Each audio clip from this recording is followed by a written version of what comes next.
If I was him, I apologize for that whack ass response. My damn self, cover it up. You know what I mean? Because damn, that shit first came out, I was like, yo, might delete later. Nigga, you got to delete this shit now, cause this shit can't be found. Anyway, I gotta start this podcast. Hey, yo, it's your boy, Vance Michel, a.k.a. Vito Blaze, a.k.a. V Love, man. I was supposed to had this podcast episode to your ears early in the week, but yo, I've been running around trying to promote my comedy special. You know, I'm running around trying to lift that shit to ground, running around trying to get these ticket sales up. Like, I'm with my promoter hat on, my promoter cap, and I can't stop. I'm just out here on the streets like, yo, can you make sure you come to my comedy special on April 20th? And not only am I having one show, but I'm having two shows. Like, this is what I'm doing on the same night. After I do one show, I'm doing another one, an hour, and we ain't doing all of that. People always asking me, and what's the crazy thing is people asking me how much time you gonna do? How much time oh yeah, these are the comedians that's asking me. First of all, I mean, I know half of them are just asking me because, you know, they just want to know. And they don't really want to help me with the shit. They just want to know, just to fucking know. Like, oh, if he's doing 30 minutes and that's how much I got to focus on to do mines. That's not, I know. I get some motherfuckers that ask me how much time you doing without even asking me what's up, asking me how my day was, without even asking me, hey, without even saying hello to me, without even saying, hey, Vance, what's up? Motherfuckers might not have seen me in some days, some odd days. And they will be like, hey, how much time you doing for your special? I'll just look at a nigga like, I tell them what I'm about to do or how much I'm about to think I'm about to do. I tell them like 30, 40, 45. But then I look at them like, man, who the fuck, who you spying for? Who you want this information for? Actually, I know you want this information for yourself, but damn, son, it's like that. Out here, I see the shit. Anyway, I'm running around. Like I said, I'm running around here. I'm literally running around. And you know what I noticed? I'm 42 years old, and sometimes my knee ain't cooperating sometimes, B. I could just be like walking in from a nice walk, and then, okay, there might be a step in front of me. Maybe 3 steps. I ain't even gotta go up a flight of steps. You hear me? I'm just gotta go take 2 steps up. Maybe when I go inside my door, 2 steps up to the level, but it's just some steps. Anyway, I popped my whole knee. Like, I took the first step and I popped my whole knee. Like, my shit just felt like it just, I don't know, like twisting in there. It didn't really twist though. You know what I'm saying? I'm not talking about like I really fractured my shit, but I felt like some old man pain. And then after that, I had to like really walk my leg out and I was actually looking for the pain medication cream that I have in my house.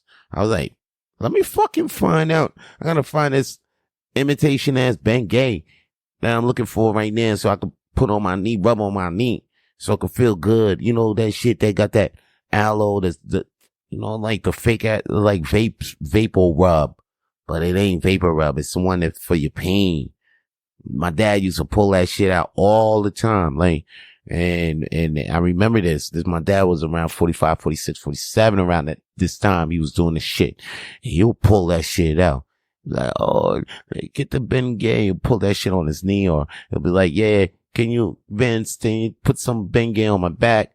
Cause motherfucker couldn't reach his back and shit. So now I'm fucking putting Bengay and I'm getting the smell of that shit on mine.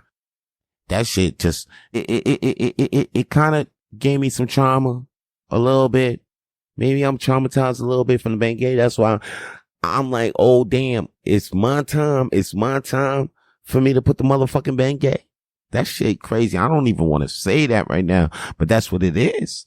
That's what it is. I'm getting old and shit. I remember my mom too. I would look at my mom, and what's crazy is that my mom be old and she'll drink coffee all the fucking time.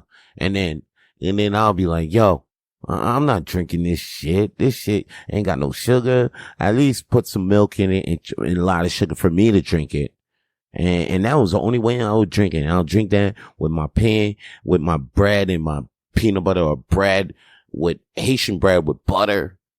With some coffee, that shit will be on point. Matter of fact, I need to get me motherfucking loaves of some Haitian bread right now, cause I'm fiending for that. I'm fiending for that. You understand? I'm Haitian, B. You understand, B?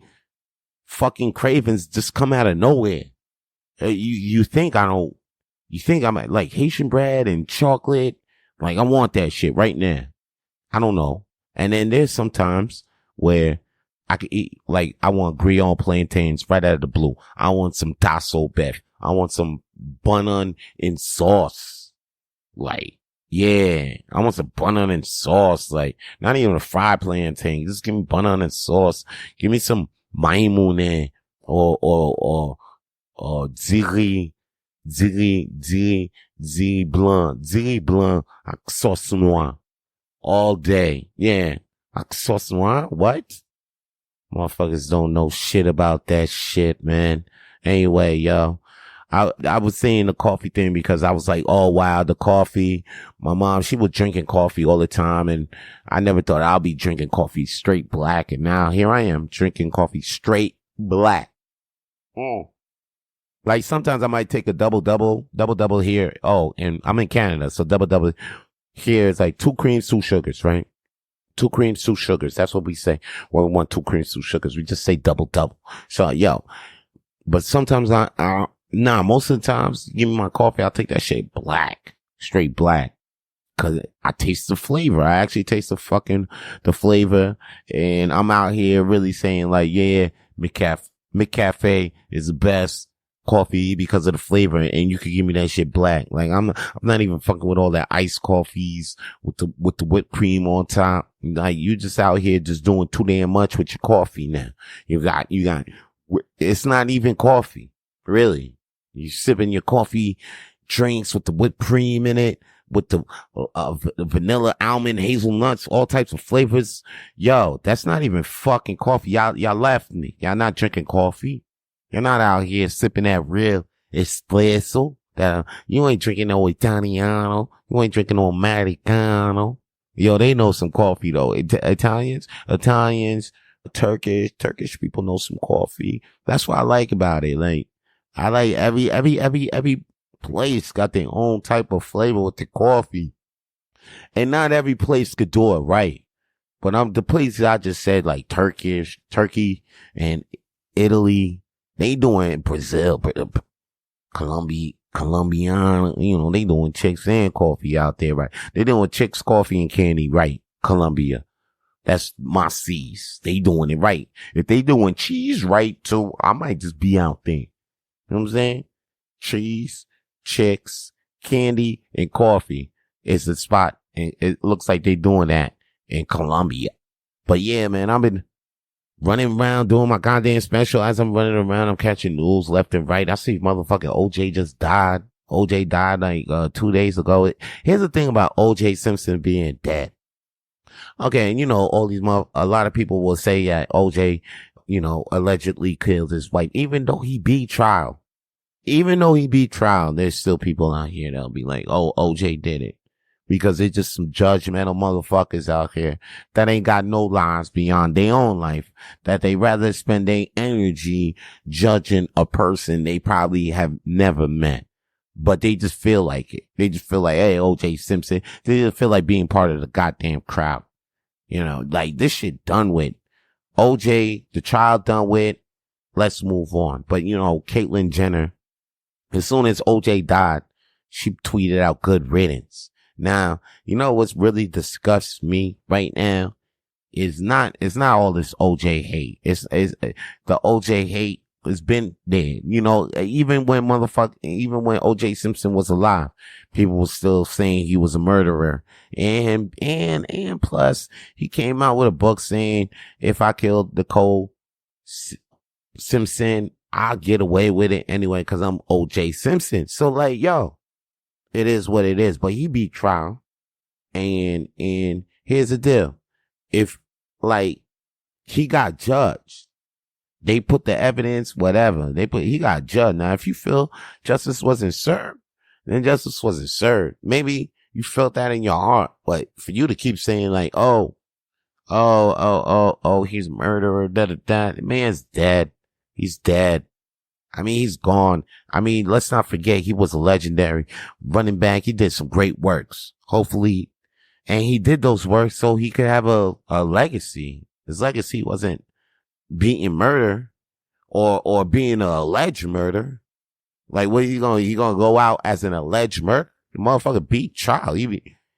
On records, he ain't murdered nobody, and on records, he done great things. So, like, what's up with all this hate? This hate fake, B. This hate wild. And for Caitlyn Jenner to say good riddance, that's wild too. Because you ain't say that. You ain't keep that same energy when he was alive. I wish OJ would come back alive on motherfuckers. I wonder if motherfuckers would still keep that same energy. All these motherfuckers right now talking about, yeah, he's murdered. I mean, like, yeah. And plus, okay, you want to hate, but like, I see a lot of hate, but right now, and what if from motherfuckers who wasn't even hating before? You wasn't hating OJ like this in 2020 or 2021. Like, where this come from, B? I mean, if you was hating when it happened, cool, but I bet you that shit died out. Now, if that shit came back, you was a fucking sucker for that. That's sucker shit. That shit came back, that shit sucker shit. If you had hate for OJ and your shit died out, right? You ain't keep up that same energy up until 2022. Then you try to come back when the man's out? Man, fuck that. That's a sucker shit. Straight up sucker shit. Speaking of some sucker shit right now is the fact that J. Cole had a diss track on Kendrick because, Kendrick was on a song with Future on Metro Boomin. This was some past news, which, everybody was like, hey, yo, where's Drake? And J. Cole, they gonna clap back. Well, J. Cole clapped back, but here's the thing. He respondedly sat back after the clap back. His ass sat back, which was weird because we ain't never heard that coming out of any kind of rap beef. Like, a lot of people on the internet said they skipped a couple of steps because usually it'd be like a couple of motherfuckers be like, yo, they need to chill before this shit get out of hand. But nah, man. J. Cole already said he went on stage and he was like, yo, that was the wackest shit I've ever felt. He felt like a clown doing that. He felt like that was some goofy shit that he did. And I felt it I felt it too. I felt it even in them lyrics, even in them bars. They were kind of goofy too. Because he was trying to reiterate Jay-Z's bar that he had for Nas. And then he was trying to say that about Kendrick. But I'm like, oh, wait a second, man. Kendrick shit ain't, you gonna talk about 4 albums and only 2 of them was classics. Now, I don't even think so. Like, he have all 4 albums and all 4 albums are hot. So like, people, you need to stop. People were like, what? 2 niggas? Like, when Jay-Z said that shit about Nas, and I like Nas, and I was like, okay, that shit made sense, but niggas was saying, wait a second, you trying to say that Kendrick had not one hot album? Well, and everybody was like, even a lot of your fans was like, but this nigga, all his albums was hot. I don't even know what this nigga talking about. That bar didn't hit. That shit didn't resonate with niggas. It didn't resonate. That's what I'm saying. If your shit had resonate with niggas, then what, like, when Tupac came up with Hit 'Em Up, a lot of Biggie fans felt that because he was saying a lot of shit that even Biggie fans were like, damn, that's why that shit the number 1 diss track of all time right now. Because even Biggie fans will hear that shit and be like, he went too hard, harder than Nas did on Ether, which is like the second. I feel like that's the second best diss record of all time. And then I guess the third one would be No Vaseline. And everybody, and every single one of those motherfuckers, I think they feel guilty for they diss. Well, we don't know about Tupac though. We don't know about Tupac's, but like the harder, but it ain't never reached there. None your shit, nope. You, like I said earlier, I was talking on the low, but like I might say this on the high right now. Yeah, it was, you said it might delete later, but I won't be surprised if I go on Spotify right now and that shit deleted. I won't be surprised. I won't be surprised. That'd be crazy. You said it might delete later and you end up deleting that. That'll be history. That'll be crazy. Crazy history to me. Yeah, you might as well delete that. Just delete that. Delete that. You apologize already. Why don't you just apologize then delete? That's what the fuck I'll do. You know what I mean? That's what they do out there. They be out there, when motherfuckers do some bullshit out here, like we had this French Canadian actor who made a joke online using the N-word, and he deleted that shit. He deleted his tweet, whatever. He deleted it. And he apologized. That's what you need to do. Just delete. Just delete that shit. You know what? I ain't gonna delete from my mind though, that I actually saw the solar eclipse. Yes, I live in Montreal, so I was actually in the path of totality. I never actually put those three words together until this week. I never heard of path of totality until this week. That's how I know. That's how I know. That's how you know. I know. You know. I was in the goddamn solar eclipse for the first time, and I was about to ignore the whole shit. I was about to ignore this whole motherfucking thing. Now, a lot of y'all out there like, what? He was about to ignore the eclipse. I wish I could be where he was at. But yeah, I was about to ignore this once in a lifetime thing. I could have sworn I saw this when I thought maybe I could have missed this when I was young. But now, anyway, I was in the path of totality. Yeah, Monday, April 8th. And that shit was great. That shit was worth all the hype that everybody was talking about. Cause, I was hearing things like, oh, don't look at the eclipse. Like 2 weeks before this, I'm hearing, don't look at it with your eyes. And the kids actually got a day off because, back in the day, you probably get to see it with glasses on or something like that. But now, like where I was at, the kids, they said, yo, you know what? You guys take a whole day off, spend it with your family to go watch this once in a lifetime shit. And I was about to ignore this, yo, but I got peer pressured. Somebody bought me those glasses, 3D glasses. I was like, yo, what is this? This ain't gonna protect me from the sun. Like, it actually did. They're like you can't see shit with these glasses, but but you could see the sun. And then with these glasses, you could see the moon creeping over the sun when it was starting, when the eclipse is starting. But you gotta take you can't wear the glasses on when the eclipse is on because it's all black. That's when you see the moon in front of the goddamn sun. So now you gotta take your glasses off, but you gotta put it back on. I guess when the sun is about to leave, no, the moon is about to leave the sun because the moon is blocking the sun. And then once it starts creeping away, the rays you get concentrated rays, and you got to wear those glasses to protect them. But if you've been looking at the sun all your life, you're straight. Cause I've been looking at the sun all my damn life. It was like I was prepared for this moment all my life. For real, when the shit was moving away, I ain't feel no different in my eyesight or nothing like that. Even later, I was just like, oh, everything adjusted right. The colors, the lights. When I looked down, I was great. I was thinking I was about to get blinded by the goddamn sun. Like I was about to be out here like on some Stevie Wonder shit. But nope, I was good. And I'm blessed to actually see that total solar eclipse. It was like I swear to God, I don't know if I was high. I was high, just smoking weed. I ain't drink nothing, but I was smoking a lot of weed. And then I was looking at the moon in front of the sun. At one point, when that shit started leaving in front of the sun, that shit started looking like a disco ball.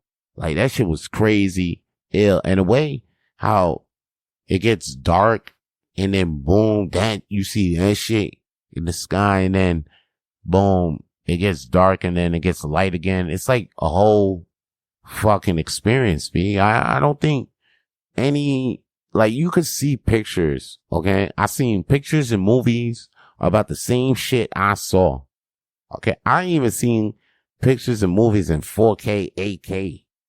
But I'm telling you, ain't nothing like being in the middle of seeing that shit in front of with your real eyes. Ain't nothing like seeing that shit. And it's an image I can't even, like, I'll never forget that shit. That shit was burned in the back of my mind, in my cerebellum. It's in there. It's like, I seen this shit about 4 days ago, and I felt like I seen that shit 2 seconds ago. It was like a near religious experience. I ain't gonna lie.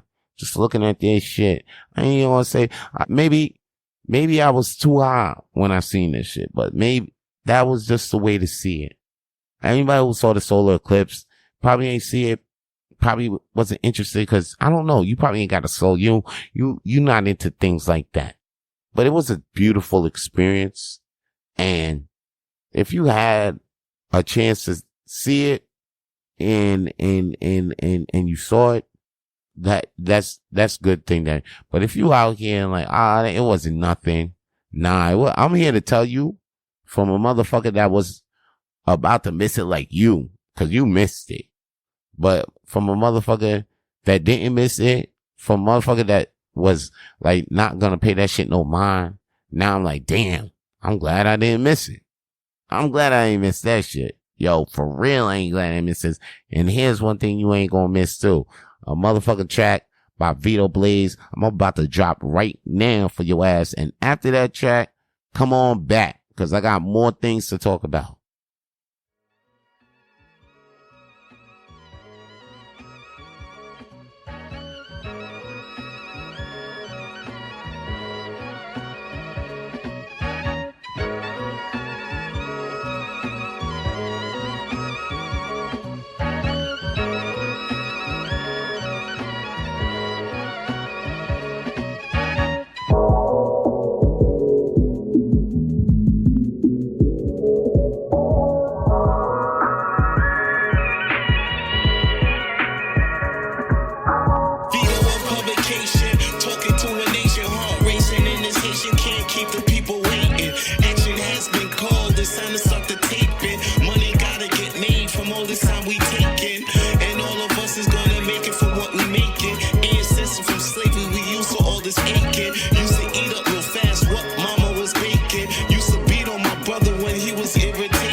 Yo, you know, I was thinking about robbing a couple of motherfuckers during their clip. Yeah, as soon as they look up, like, wow. Then they look down, like, wow. Anyway, I gotta get back. Start this podcast. Yeah, yo. I want to get back. That was a Vito Blaze track. You know, that shit was hot. I know y'all shit was bumping that shit loud as he can be. Matter of fact, here's another thing that Vito Blaze is about to do too. And I need y'all to hear this too. Matter of fact, keep y'all volume up too. Don't even turn that shit down. That shit was up during the track and shit. Why don't you keep that shit up for this announcement? I'm doing my comedy special on April 20th. And I ain't going to be doing one shows, but I'm doing two shows. One at 8 p.m. and one at 10:30 p.m. Okay? It's BYOB and BYOJ. You know what that means? That means bring your own beers, bring your own drinks, bring whatever. Bring your own bottles. We don't care. We ain't got no bar. That's what I'm telling you. So you could just bring whatever. And we ain't even going to tell you, hey, yo, you can't even drink that. Nah, you could drink that. Matter of fact, and guess what? You could smoke that too. You can bring your own J's, bring your own joints. That's right. If you smoke up, toke up, you can smoke up, toke up in front while the special is taping. Cause that's what we doing. We are taping a comedy special in a place where you can smoke your own, where you can smoke and drink. All right. This ain't no bar affair. This is a bootlegged affair and we doing it right here in Montreal, Quebec. It's going to be at the Art Loft, 4152 St. Boulevard, St. Laurent. You can get your tickets online. You can get your tickets at the door. Okay? Even if they ain't got if you don't feel like doing the transactions online, cool. Just come through the door and pay us 20 in cash and you get through the door because that's right. Tickets online and at the door. Okay? So shouldn't nothing stop you on April 20th. If you're going to be at Tam Tams on April 20th, or you could just come to my comedy special right later because that's just like 2 minutes away from Tam Tams. It's not even far from Tam Tams. You can just walk right down the hill or right across the park and you're right there. And you could come see me tape my comedy special, which will be airing. I mean, it'll be streaming wherever the fuck I could stream my comedy special. We ain't doing that shit for nothing. We ain't doing it for nothing. Okay, so come through and be part of history and look out for matter of fact, get your tickets right now for the Just Blaze comedy special taping. Look up tickets are on Eventbrite. When I mean tickets are online, go to eventbrite.ca or eventbrite.com. If you in the US and you hear this or wherever the fuck you are in the world and you like, hey, yo, you know what? I might just go to Canada to go check this out. It's on April 20th, 8 p.m. and 10 p.m. 2024. Yeah, that's what it is for the 2024. And speaking of the 2024, you know what? I just saw WrestleMania. I think that was a great show. Night 1 and night 2. I don't know what more I can say about this shit. Cody Rhodes is your new champion. He beat Roman Reigns, but shout out to Roman Reigns for holding it down for damn near 4 years. Tribal chief and shit and making wrestling cool. Cause, you know, motherfuckers was talking about pro wrestling the other day and somebody was like, oh, the Incel Festival. I was like, yo, did you see WrestleMania? And they was like, oh, the Incel Festival. And I was like, well, you know, that joke might have worked maybe like 10 years ago, but like pro wrestling is cool now. It's cool. It's cool. You could probably go to your office and somebody's popping off. Somebody's popping off about how WrestleMania was lit this past weekend. And it was crazy because usually when you have WrestleMania back in the day, it was only one night, but now they had it. They've been having it for 2 nights for like 5 years now. And at first it was like, it seemed like too long, but now it just seems right because now it's just a weekend of just WrestleMania festival. They were probably back in the day.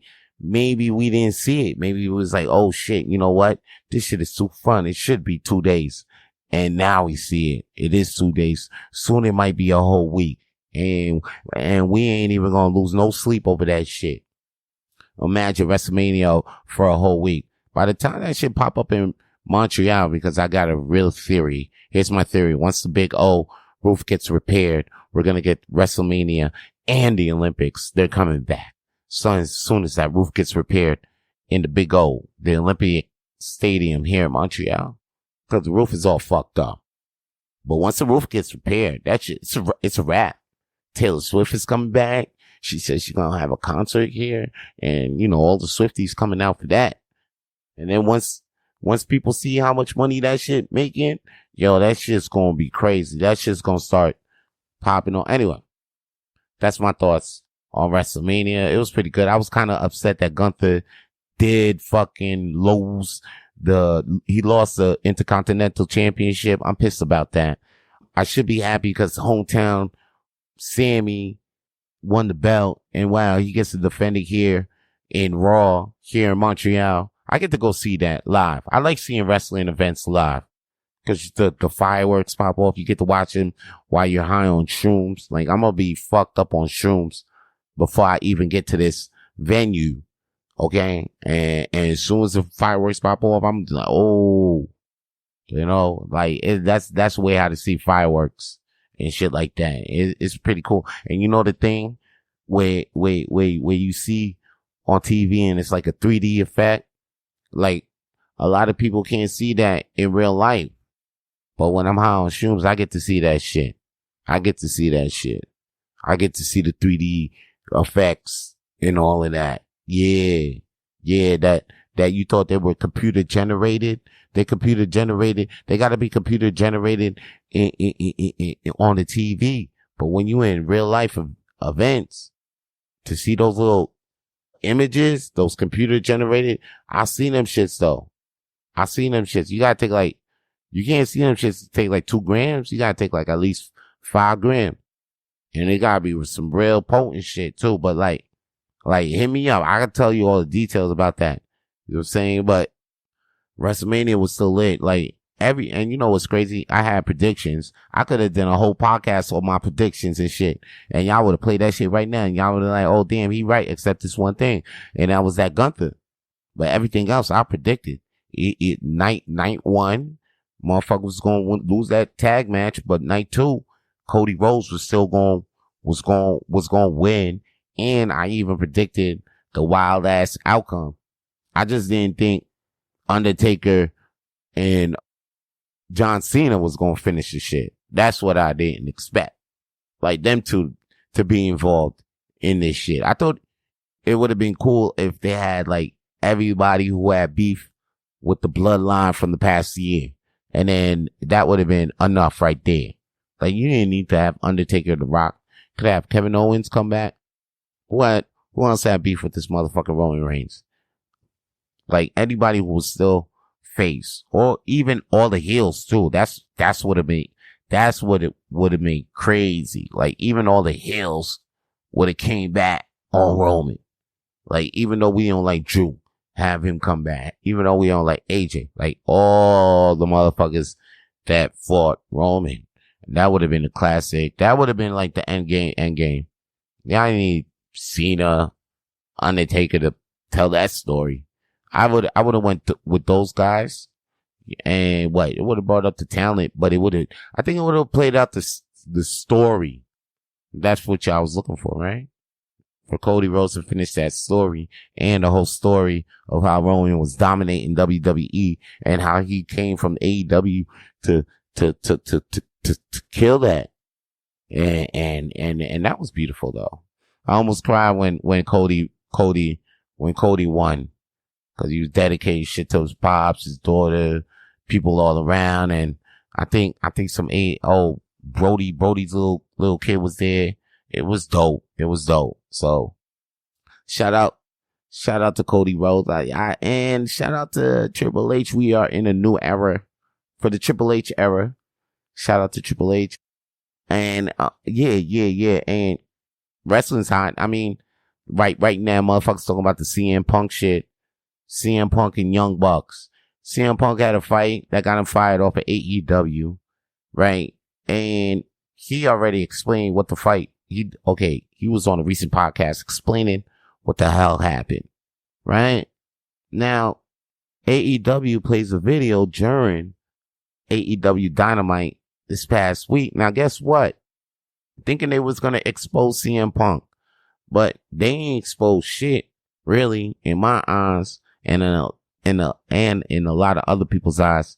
They just exposed what CM Punk was saying, what he was saying. It's like he didn't say anything to wreck him. He didn't say anything that said, "Yo, I didn't touch him," but like he didn't say, and yeah, it does look like the homie did assault him, but it looks like why he assaulted was right. Now, maybe you want to say, hey, he touched him, whatever. But, yo, in that environment, and I felt like the OG had to show that young G what to do. Okay? If Jack Perry said that shit, then maybe, yeah, Jack Perry came a little hot. He had to be smacked a little bit down. I'm with CM Punk with that. And plus, in a professional place, that shit wouldn't even happen anyway. Cause it was like, yo, I mean, the guy was CM Punk was just trying to give him a little advice, and Jack Perry got a little hot head about it. Maybe CM Punk, you know what? CM Punk did have an ego, and he did take things a little too far. But I feel like in that way, in that situation, maybe he should. Cause that's what CM Punk does. He's a guy that takes shit too far, and he's just being true to his motherfucking character. Maybe that's just who he be. He's just taking a guy. He's just a habitual line stepper. You know what I'm saying? You know, a motherfucker that just steps over the line all the time, just habitually. That's just who he is. And he true to that. He did said that motherfucker, you know what I'm saying, crossed his damn line, and then he had to step over the goddamn line and choke the motherfucker a few times. Jack Perry a few times. That motherfucker was calling it a chokehold. Samoa Joe was like, yo, CM Punk, you gotta let him go. And since then, Jack Perry ain't been right since. He ain't been right since. You seen him in the new, he wrestling in the independent scene, and in the independent scene, he taunting CM Punk. He taunting CM Punk like CM Punk got time for this motherfucker in the indie Jack Perry. CM major money, major buck, CM Punk. Anyway, I'm gonna wrap that up, and I'm gonna wrap this podcast up, yo. Y'all be safe out there on the road, man. Make sure y'all look out for that comedy special that I'm taping April 20th, people. April 20th. 2 shows, too. One at 8 p.m., one at 10 p.m., guys. All right? The address is 4152 Boulevard St. Laurent. You can get your tickets at the door, too. All right? I'll see you there. Stay lit. If you enjoyed that episode and would like to keep up with all the latest and future episodes of Rapid Flames Podcast, then please subscribe to the Rapid Flames Podcast on YouTube and all podcast available platforms, because we're available on all of them. So tune in and stay with us. Stay with us. Stay locked in. Stay lit.